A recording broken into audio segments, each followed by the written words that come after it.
Good afternoon, everyone. I think it's time to get started with this webinar. Welcome. This is the second webinar of 2016, and this one is about something that we've not really talked about all that much.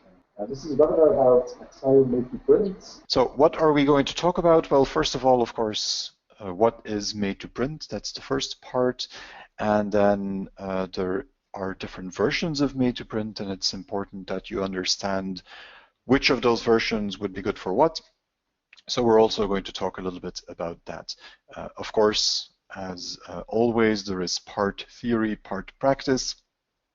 The second part of this webinar will consist of a product demo of MadeToPrint so that you can see what I have been talking about. This is not a deeply technical webinar. Don't expect all of the ins and outs of the product, although you'll see that MadeToPrint is actually quite easy to get going with, and I think that the demo that I will be able to do will give you a pretty good understanding of what the potential of the application is. So let's get started with what MadeToPrint is. MadeToPrint is a, well, I hesitate to say plugin because it's called extension for Quark XPress, but it's something that slots into other applications in all cases. And what it does is it provides very precise and very flexible output from those applications. That means that if you normally in InDesign or in Quark XPress would go to a menu and say save as PDF, and then you would set 5,000 options to make sure that you get exactly what you want and select a location, all of those things can be standardized and automated by MadeToPrint. As a plugin, like I said, it integrates into a host application, and on the Adobe side, that is InDesign, Illustrator, and InCopy.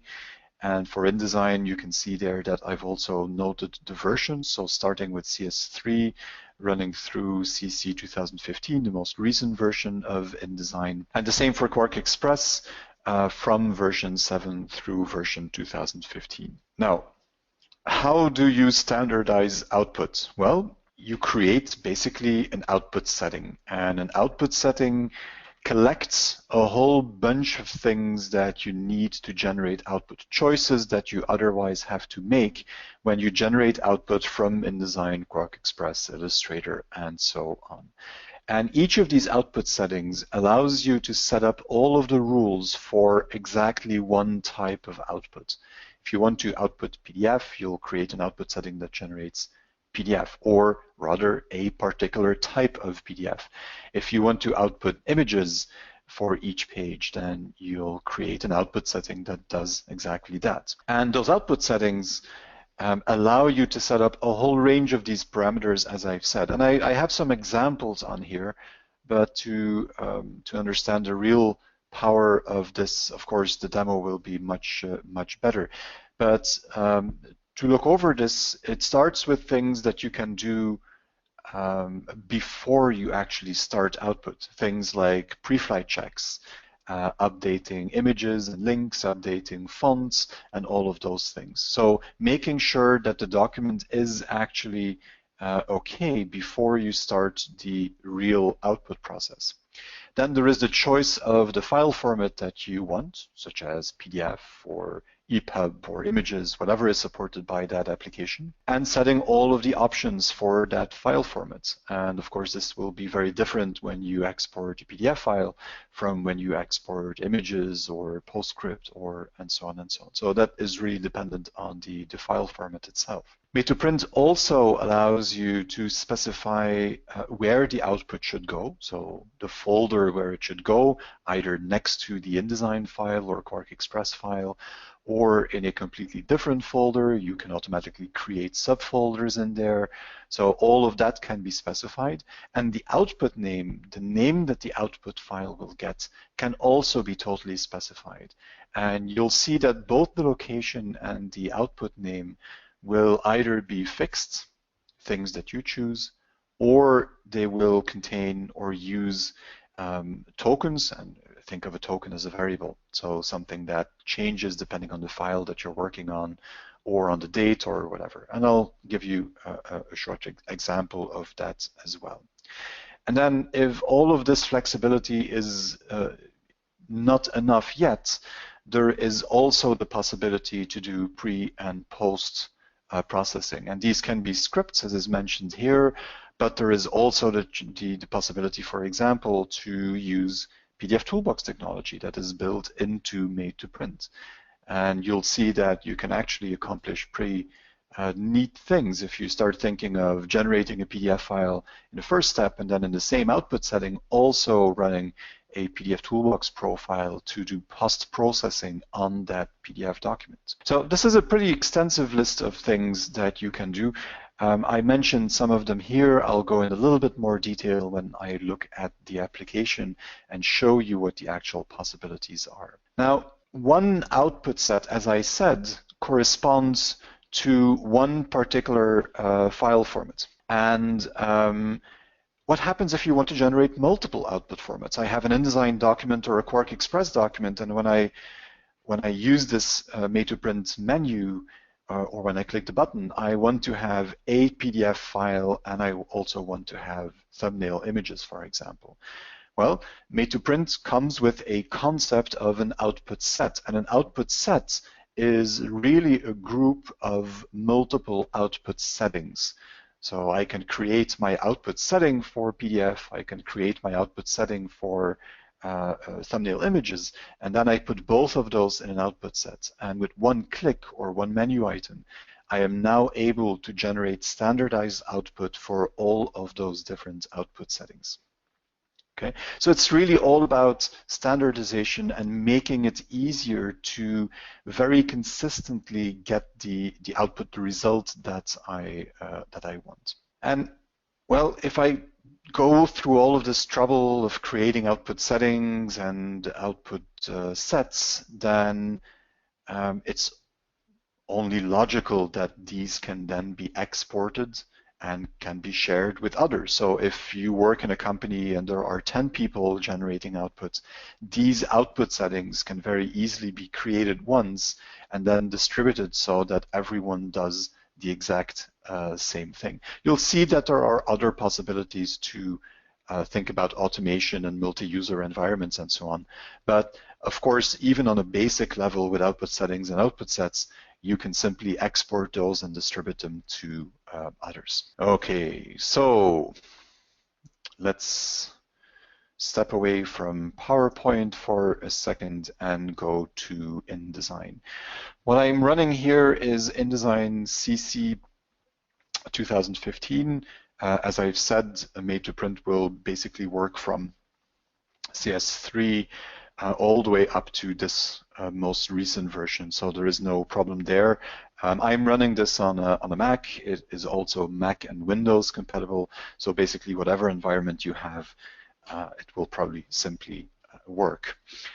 If I look at InDesign, MadeToPrint integrates as a plugin, as I said in the beginning, and that means that there is an additional menu item called MadeToPrint here under the File menu, and that menu item brings up this MadeToPrint window, and that's where it all happens. That's where you configure everything, and it's also from where you will then generate output at the same time. Now, you can already see a basic option I have here. It says standard and auto. I'll come back to the auto version. That's one of those automated versions, as you can very well imagine.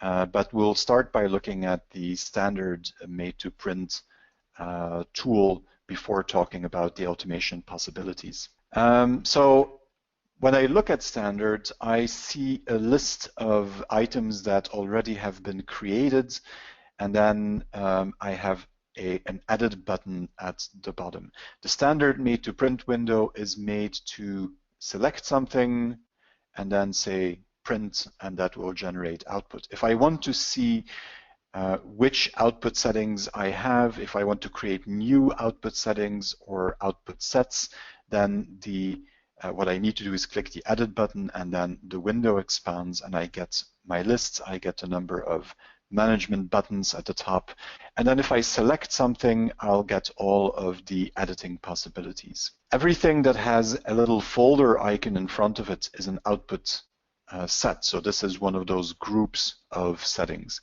And everything else has the icon of the file format that it will actually generate. So these are output settings.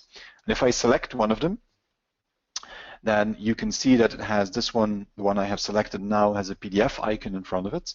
And when I go to printer to begin with, then you can see that I have selected PDF file as the destination format. That's why it has that PDF icon in front of it. So this is an output setting that will generate PDF files. One step back, let's take a look at the first category in here. So all of these, this whole list you have here, all of these are the different options that you can set for this particular output setting. And you can see that some of them have actually been grayed out, and that means that they are not relevant for what I am trying to use here. So if I generate PDF, for example, there is really no point for using distiller in this case. If I would go to the one that outputs images, you'll see that the settings are very different.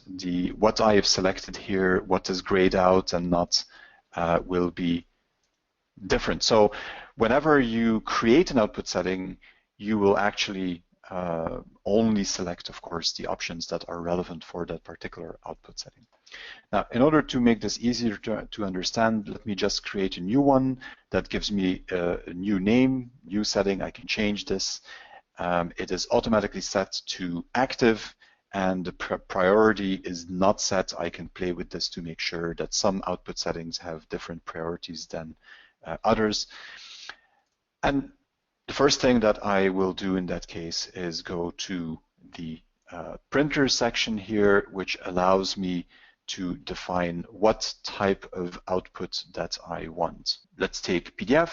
That's probably the most common one used still. Once I select PDF, I can no longer select a default or a printer here because I'm using the PDF export possibilities from InDesign, but I do have a setup button at the right-hand side. So once I have selected the file format that I want for this particular output setting, the next step would be to specify how that file format should be generated. So what the settings are for that particular file format. And for a PDF file, for example, that allows me to specify what the PDF setting would be.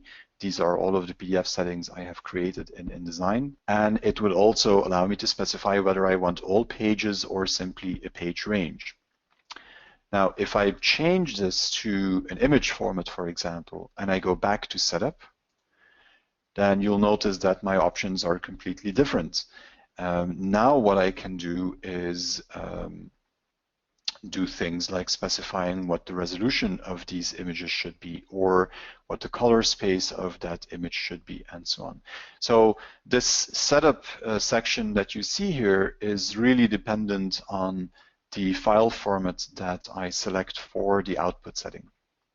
And that's why I say the first thing you should do is choose the destination file format, and then the second thing is doing setup to specify what type of output that you want. And then I can start going through the rest of these categories, and for each of the categories decide what it is that I want to accomplish. So file name is the next one, and file name actually allows me to specify two things. On the one hand, the folder where that output should be generated. So in my case, where does this PDF file need to be created? And then the second choice here is what is going to be the name of that file.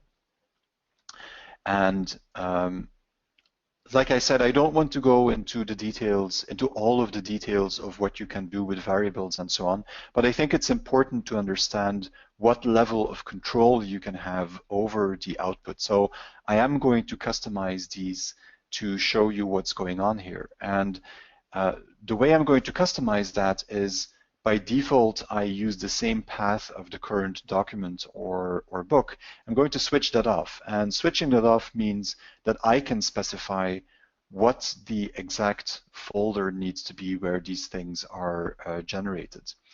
And I'm actually going to select something that I have created beforehand, an output folder, and I'm going to select that. And so this will simply give me the full path to that folder that I'm using. And if I don't change anything now, each output file will be generated into a specific folder, a fixed folder. But that's not good enough, of course. What I want to do is I want to create a subfolder. And let's say that I'm doing publication. Well, maybe I want to create different subfolders depending on the date. That is a very typical a request for a folder hierarchy. So I'm going to insert a token for that, and you can see that that's what it says here, insert token, and I'm going to click that open, and you see this really long list of tokens that you have. I invite you to go through all of them and see what they do. There is a lot of potential here, but I'm going to choose a simple one for now, and that one is called date. Now, using that insert token automatically puts the basic format for that token in my destination folder path. But the problem, of course, is that I'm not really sure now how I should format those. And I could go find the documentation, I guess, but that's beyond me. So I'm simply going at the bottom of this dialog box. I have some help that is built into it. And I'm going to select the same token there, date. And that gives me all of the explanation that I need to figure out how I need to fill this. And what I'm going to do is put the year in there, then a hyphen, and then the month. And okay, and then let's say that I'm generating PDF, so I want a further subfolder called PDF in there. I'm telling you that this is correct, but you don't have to believe me. There is a preview section here as well, and that preview evaluates whatever I put in this destination folder box and gives me a preview of what that would look like. So this is that output folder that I selected, and then the token will generate 2016-01, and then the PDF subfolder that I added at the end. So that looks like it's going to put things in the right spot for me. And that means we can move over to the name. This is actually more appropriate for images, so I'm going to remove that. And what I'm going to have here is I'm simply going to call this PDF. So the document name, which means the same name as my InDesign file has. The output file extension means give me the output file extension appropriate for the output format that I selected, PDF in this case. And I've added an underscore PDF. And again, in the preview, you can see what that would result in. And of course, here as well, I can work with tokens. So if you want to, again, let me open it up really quick. If you want to put in a date or a date and a time, or you want to ask the user to enter some information, or in any of those cases, you can insert a token in the file name, and that will allow you to really customize that the name of the output file. And I know I promised I wouldn't get in too much of the technical details. I'm not going to look at more tokens, I promise. But I think it's important that you understand that this can be set up in a very, very specific and very flexible way to make sure that all of the output is generated in the location that you want, using the file name convention that you want as well. Saving files from InDesign and Quark XPress is something that you can do manually as well. But it is also something that is extremely error-prone because you have to remember a lot of things. You have to select the right options. You have to update links and make sure that the document is up to date. You have to put it in the right location. You have to follow the file naming convention and so on. So there are a lot of manual decisions and steps involved. And MadeToPrint takes all of that away by putting it into this configuration dialog, and that's why I think it was very important to at least give you some detail on how to create these.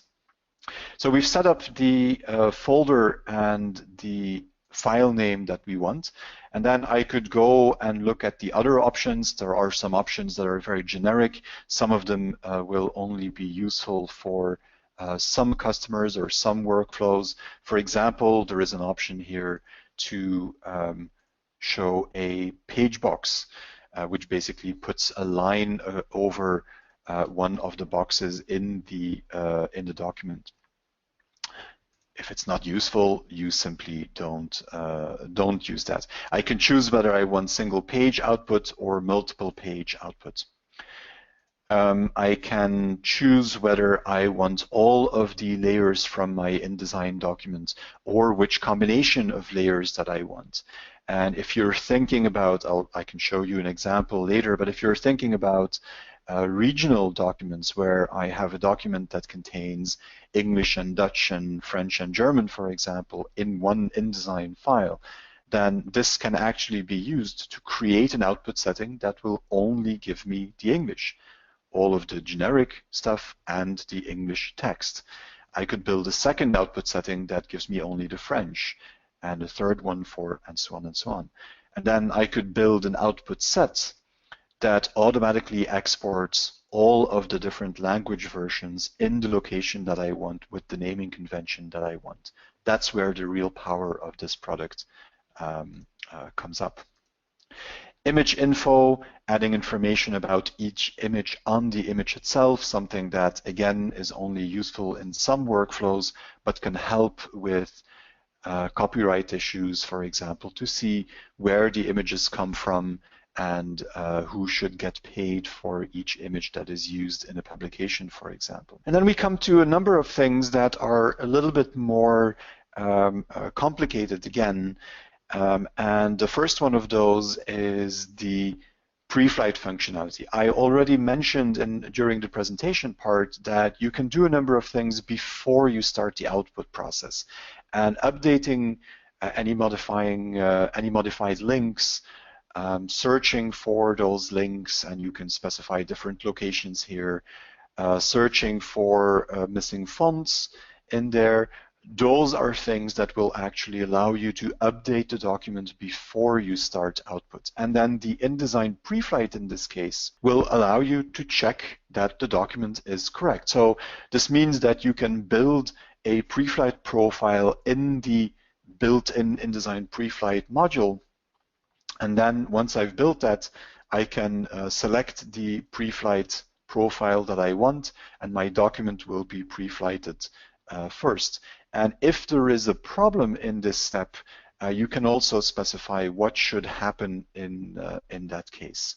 So this is the action, and this is when, if at all, you want a report to be generated for that as well. So I could very well say halt processing and then generate a report in case of error. So if any of these steps find something, I will get a warning that the output could not continue correctly. I'm going to skip this one, for example, and before I go there, I'm actually going to go to PDF post process. PDF post process, in the case that you generate a PDF file, allows you, as I said before, to run a PDF Toolbox profile on the document. And any PDF Toolbox profile that you build in PDF Toolbox desktop will be usable in here.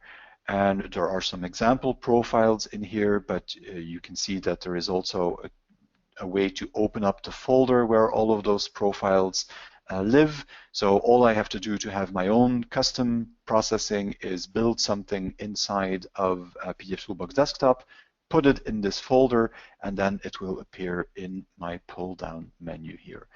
And one of those profiles, for example, is a convert to grayscale, which means that the PDF file would be exported according to the PDF export settings that you've created in InDesign and that you've selected in MadeToPrint. And then once the PDF file is generated, this convert to grayscale profile will be run on it. So the final result would then be a grayscale PDF. But of course, you have many more options given the flexibility of PDF Toolbox. The imposition part that I skipped is very similar. The imposition engine that we're talking about here is the same imposition engine as the one that is available in PDF Toolbox. It is actually, again, PDF Toolbox technology that is built into MadeToPrint.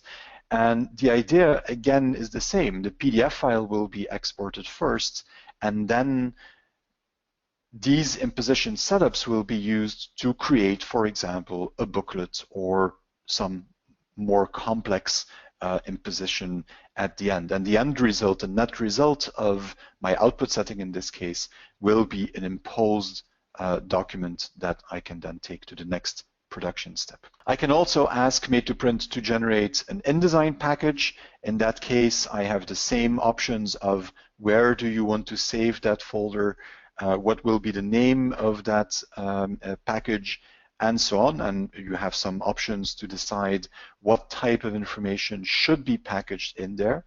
And then if all of that is still not enough, I have the ability to run script files on here. And as you can see, there are pre-processing files and there are post-processing files. And these files will be run on the InDesign document either before the output is done or after the output is done. I'm not going to give you too many more details. If there is something that you saw, like variables or this very nice one, parameter overrides, if there are things that you have questions about, there is documentation about this, but don't hesitate to get in contact. I'll give you my email address at the end of the webinar again.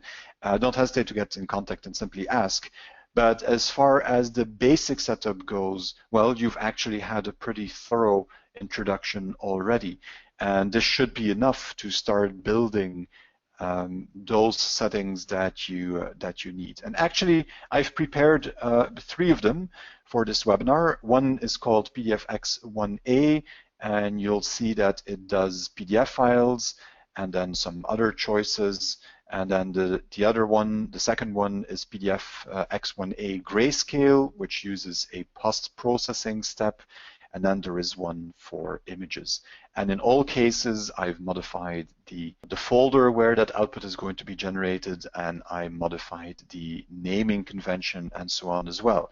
So what I can do here is, let me make sure that we can get back to this. I'm probably not going to be fast enough. MadeToPrint is faster, but we'll see. What I'm going to do is, instead of exporting a single one of these, I'm going to go into this folder called webinar, and I'm going to say print. And I'll show you afterwards how I built that. But let's look at the result first of all. As you can see, where this folder was empty before I started, I now have a date, a new subfolder that has as a name the date of today, and then under there I automatically have a subfolder created called images, and in there is a thumbnail image that I asked for, and then I have a PDFX1A file that was exported, and I have a gray version, so the same PDFX1A file, but then post-processing by the PDF Toolbox engine.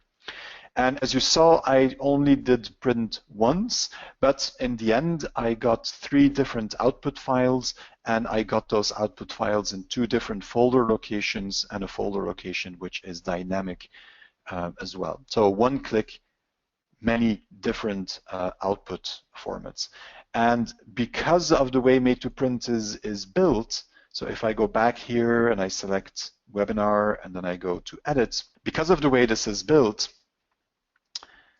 this output set that I created allows me to put in as many output settings as I want. If I also want EPS, I could say add, select the EPS output setting, put that in there, and I can even influence the order in which these will be generated. So once more, output setting is generating one particular file format, such as PDF or images, and then an output set is a group that outputs multiple output formats in one go, depending on what you need. I've seen examples where there are 15 different output settings in one of these sets. That will work just as well. It will just take a little bit more time to generate everything, but it will work beautifully. So no matter how much different output you want to generate, no matter where that output has to be generated, what the naming convention is, MadeToPrint will allow you to set that up in a very, very straightforward way. Okay, so let's go back to my presentation for a second. And then the next question, of course, is this is already very, this can save quite a bit of time because of the fact that you don't have to figure out what the settings are for the 5 different output types you need every time and type it in and so on. So this can already save quite a bit of time. But the next obvious question is, can I automate this in some further way? And I wouldn't ask the question if the answer wasn't yes, of course. What I've shown you so far is called MadeToPrint standard, and that is manual processing. I set up these output settings and output sets, and I eventually click print if I want to generate output from those. And it works the same in Quark XPress, InDesign, Illustrator, InCopy, fully manual. But there are a number of additional ways you can harness the power of MadeToPrint. And the first one is called MadeToPrint Auto. And you've seen that auto functionality in the same window that I had open. I will demonstrate it as well shortly. But MadeToPrint Auto is basically the same functionality, but it uses hot folders. It can also integrate with InFocus Switch, for example. So it's the same functionality of having these output settings and output sets. But instead of clicking the print button, you have a hot folder. I put either the file or a shortcut, a link to the file in that hot folder, and then the output is generated for me. MadeToPrint Auto, and this is an important one to understand once we start talking about server, MadeToPrint Auto is still a plugin for Adobe InDesign.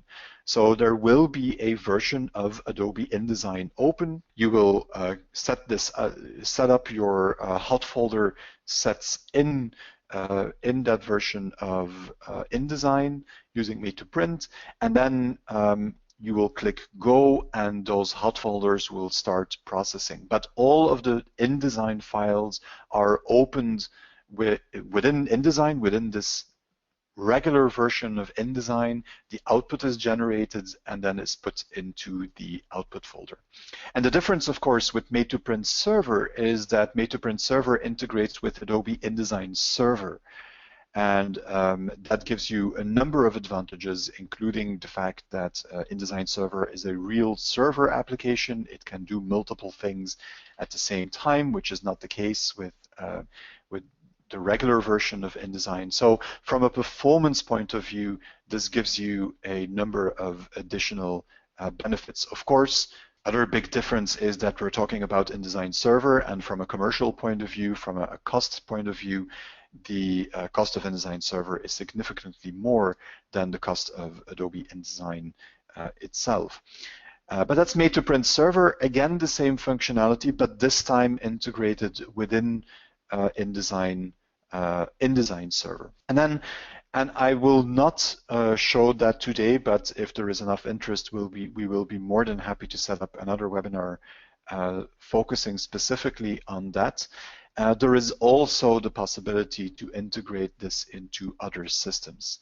And automation systems is a first and obvious candidate. Things like FileTrain, things like InFocus Switch, but also, and for this product that is very important, also editorial systems. And you see the list of the editorial systems that are supported on the slide. The basic integration is that you can set things up in the editorial system in such a way that when, for example, a publication reaches a certain status, MadeToPrint is automatically triggered and output is automatically generated. So if you set up your editorial system in such a way that it is approved at some point, or it is set to a status called production or whatever it is, that can then be the trigger for MadeToPrint that is integrated in that editorial system to start generating output, again, of course, in the right location where production would then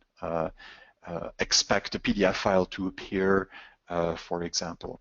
So that's an even quicker way of integrating InDesign, MadeToPrint, and a way where you basically don't need to do anything anymore from a user point of view. You simply have to move the publication along in your editorial system as you would normally do, and the output process is going to be taken care of automatically for you. So, like I said, I am not going to show the integration into an editorial system today. I'm also not going to show the server, but I am going to talk about the auto version. And for that, I'm returning to InDesign, and in that MadeToPrint window that we've used before, where you have these output settings and output sets, at the top you have standard and auto. And if I switch between those two, you'll see either your output settings and output sets, or if I go to auto,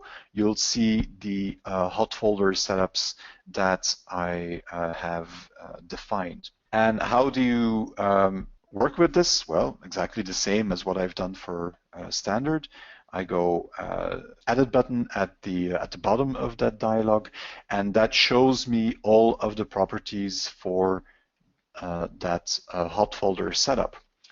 And I have a name, of course, just as before. Again, and this can be quite important for hot folders, I can set up a priority here, which means that a particular hot folder might get priority over other hot folders in the list. And then I set up actions to be taken. And if I click open that list, you'll see that I have all of the output settings and all of the output sets that I defined previously. So if I only want to generate a grayscale PDFX1A file with this hot folder, I select the output setting for that. If I want to generate everything that I've shown in the previous demo in MadeToPrint standard rather, I select webinar, and because this is an input set, I can go back to standard very quickly to make sure. So this is my output set rather, collection of things. Because this is an output set, I will now have a hot folder that generates multiple output files every time I put something into that folder. And then if I go to folder, I can see where the input folder is. You can choose that here. I can also simply copy paste something in here. I have a turbo button to automatically set up input, output, and error all at the same time so that I don't have to create folders for it. But basically, I specify an input folder where the input InDesign file will be dumped in. I specify an output folder where the output could be generated. That is, if my output settings don't choose a different output location, of course. And I can specify a error folder in case something goes wrong. Now, the output folder will, of course, also be used to put the document that I put in the input folder as well. So that is moved from one to the other, except when I say delete that. And I have a basic scan interval, which tells me how frequently that output folder will be checked. And that's basically what there is to it. You can see that I have more possibilities again here with scripting. Way too technical. I'm not going to go into detail on that. But again, here you have the ability to set this up very flexibly and make it do exactly what you want it to do. So name and priority, the action I want to take, and the folder. And that's basically all there is to it. Once I have done that, I can say close. I'm not going to save changes in this case. I have my outputs, and then I can say start. And once I say start, that will start monitoring the hot folder that I have defined. I say hot folder. Of course, you can have as many of these as you want. I simply need to create a new one, set up what I want, set up where the folders are, and I am good to go. I haven't really talked about that when I was talking about standard, but very quickly let me show you that I can duplicate an existing setup, which is very useful. For example, if you do these kinds of things, where you have settings, output settings that are almost the same with a detail that is different. Same here. The only difference that I have here is the layer setup for the different output settings. So you can simply duplicate the output setting and then modify whatever detail you want. And I also have the import and export buttons to take one of these output settings and export them so that I can share them with someone else. When I said in the beginning, there are multiple ways of automating this. Well, I could use MadeToPrint standard and then make sure everyone has the same settings, of course. Or I could go to auto and set up a hot folder setup, and everyone just puts their files into the hot folder. Or I could go for the server version, or I could integrate with the editorial system that I'm using. So as I said, many different options to accomplish the same goal. Okay, that's basically what I wanted to share today about MadeToPrint. I'll have a look at questions in a second. The only thing I still wanted to do here is to show you some useful things. First of all, you can find product information on the axaio website or on our website, 4P's website.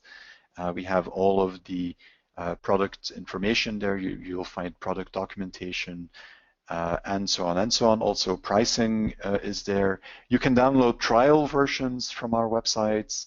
The trial is fully functional, just time limited.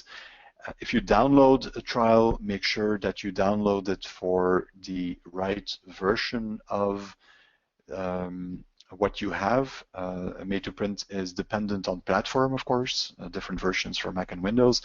And it's also dependent on the version of InDesign, Illustrator, InCopy, or Quark XPress that you have.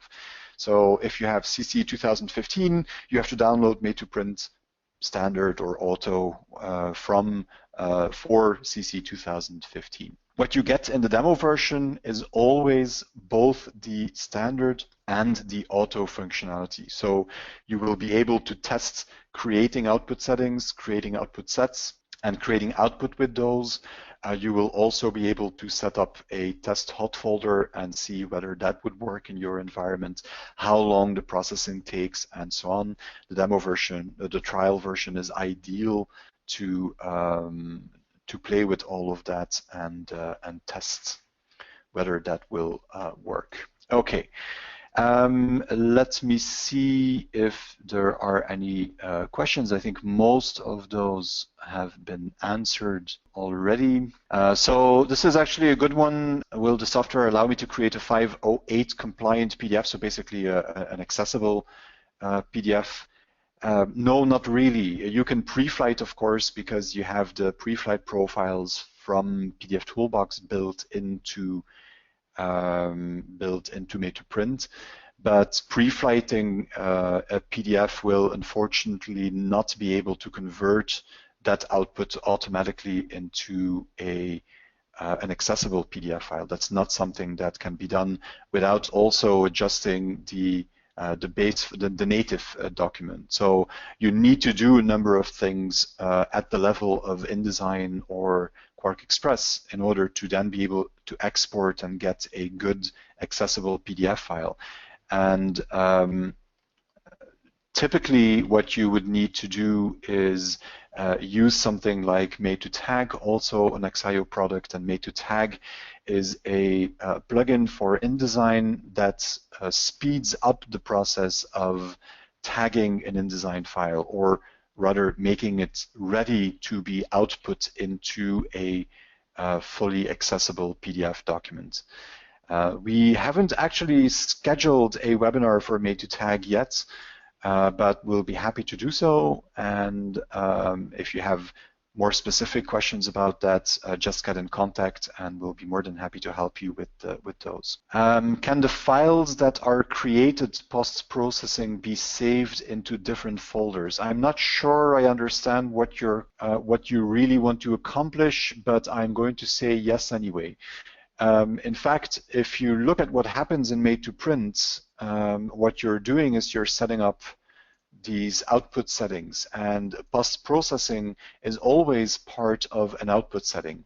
So each type of output setting could, of course, get its own type of post-processing, and it could, under file name, also get its own folder. So in that way, the answer is yes.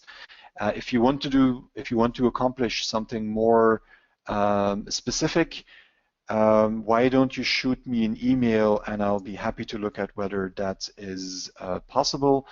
I promised I would put my email address on here as well. That's just david@4ps.com. But you can also use a support address for that, and we will handle it as well.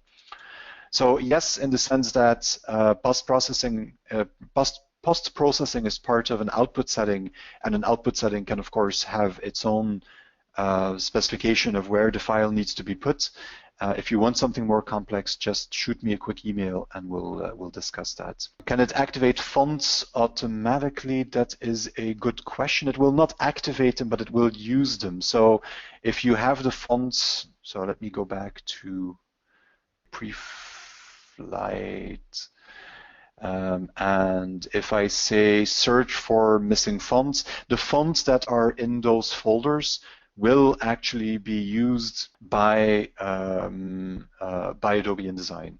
So if you have the fonts in those folders, the output that you will get will be correct. Is it necessary to have a PDF Toolbox license?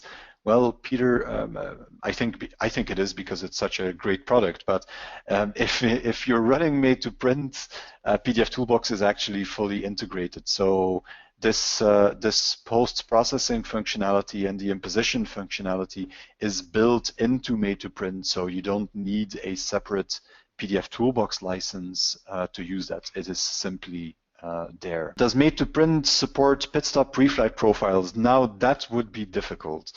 No, the answer is no. Pit-stop is from InFocus, obviously, and there is no compatibility between Pit-stop and PDF Toolbox.